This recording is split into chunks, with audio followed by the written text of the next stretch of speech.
A hurry on the quarterback. One was with Deshaun, the deep ball down our sidelines. DJ or CJ got himself out of position, and it caused Deshaun to be a little late on the throw, which I really thought that was fixing to be 6. We had the matchup we wanted, and but it caused Deshaun. I think the guy grabbed Deshaun's leg, and it took him a little bit. It was a delay on his throw, and he left it inside.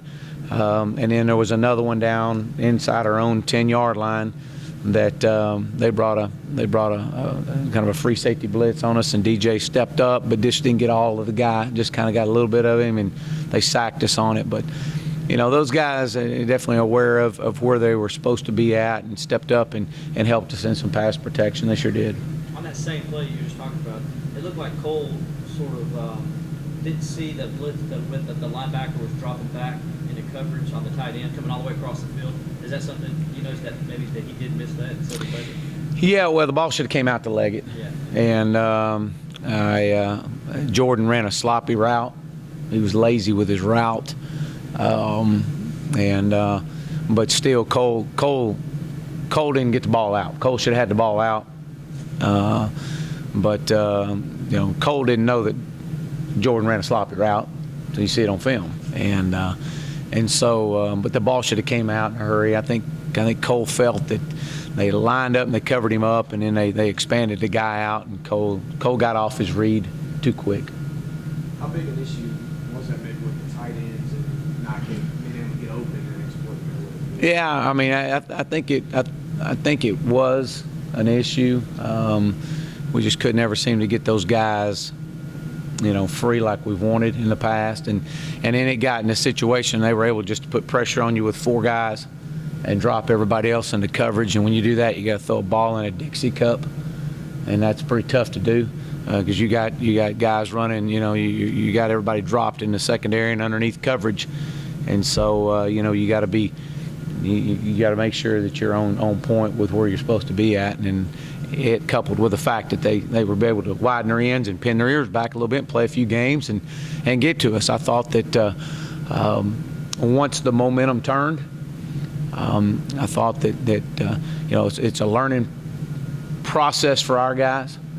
That I thought once the momentum turned, that some of our inexperience showed, and some of that's when you really wanted that great leader to step up and say, okay, hey, we got this. We're only down 10. We got plenty of time. And instead, it just seemed like it just kind of started snowballing, and from all angles at that point. Again, I think it's a learning experience. And if we can learn from this, which we will, and then it'll pay dividends down the road. And that's all you ask as a coach, is to be able to learn from it. And told them this morning, you woke up this morning, you had 2 trains of thought. You're either part of the problem or part of the solution. If you're part of the problem, we're going to get gone. If you're part of the solution, let's go to work.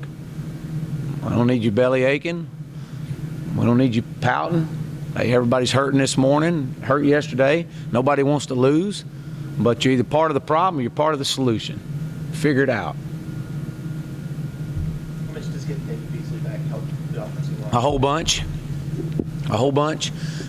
Provides us some depth. Provides us an opportunity to move some guys around. We've got some guys up there that are playing and will continue to play. But what it does is it provides us depth, and that's the thing that that group right now we got to have right now with that bunch is some depth and be able to move some guys. Like I said, Circle play 50, and from 51 to 79, there was not near the same execution it was the first 50 snaps. Given how much of the pressure got through it has been, was it a bit of a surprise after halftime to see him playing deep safeties and just rushing forward like you said? Yeah, no, not really. I mean, after we've caught him in a couple blitzes and capitalized on it, and then they kind of calmed him down a little bit. But we knew they were going to pressure us. And I said it for Saturday night, and I'll say it again after even watching the film, they did not do not one thing different than what we thought they were going to do, than what we prepared for. Not one thing. Not one thing.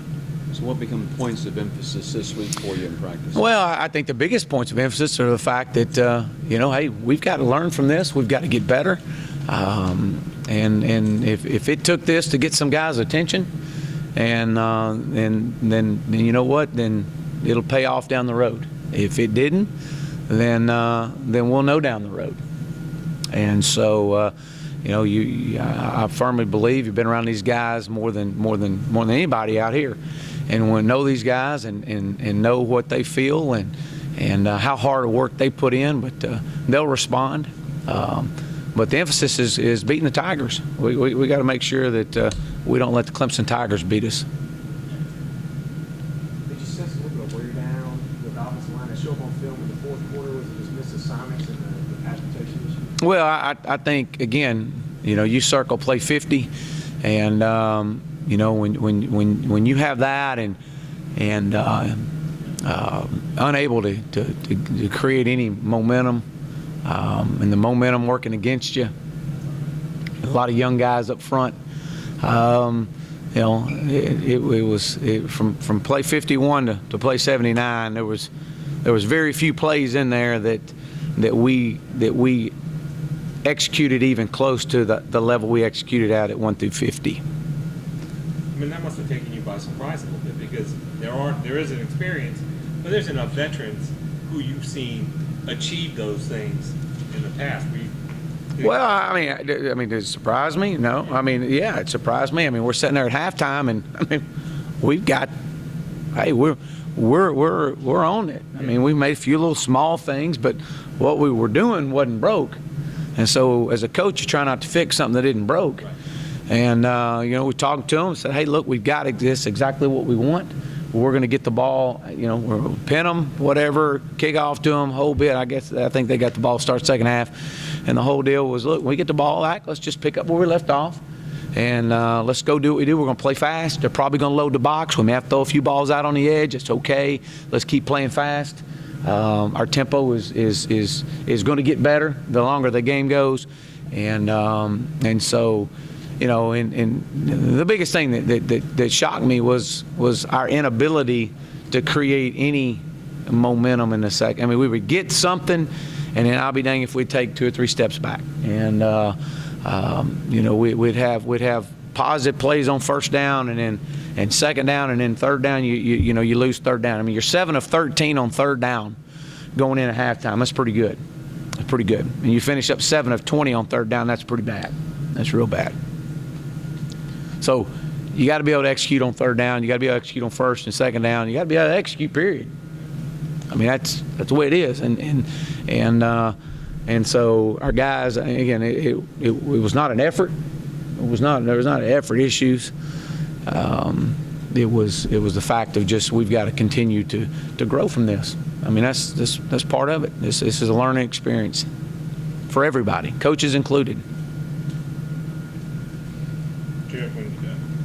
This may not specifically pertain to this game. Scheme-wise, how much more are you seeing opponents go to 5 defensive backs, going to that maybe 4-2-5 kind of scheme, maybe to take away some of what you guys have been doing in the last couple of years? Well, I think the thing is when you as a defensive coach, if you feel confident in your front group enough to be able to get pressure on a quarterback in passing situations, you can't do it in running situations, especially when you got someone what we call behind the chains, and you're able to get pressure on someone with 3 and 4 man and drop everybody else in the pass coverage to keep just keep everything in front of you. I mean, I don't think that's anything that's earth-shattering over the last 3 years since I've been here. I think that's in football in general for the last 100 years is, when you're up, you can get pressure.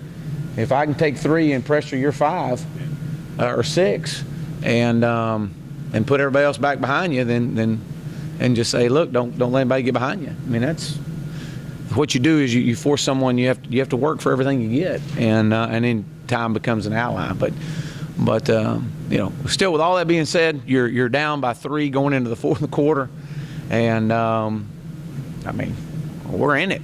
We just picked up a first down. I mean, we're celebrating over there. We just got a first down. I mean, hey, that's all, I kept saying, oh, that's all we needed right there. We've been waiting on this thing for the whole quarter. That's all we needed. Now let's get this thing going. And so we were just waiting that spark, that one spark right there. So, but anybody else?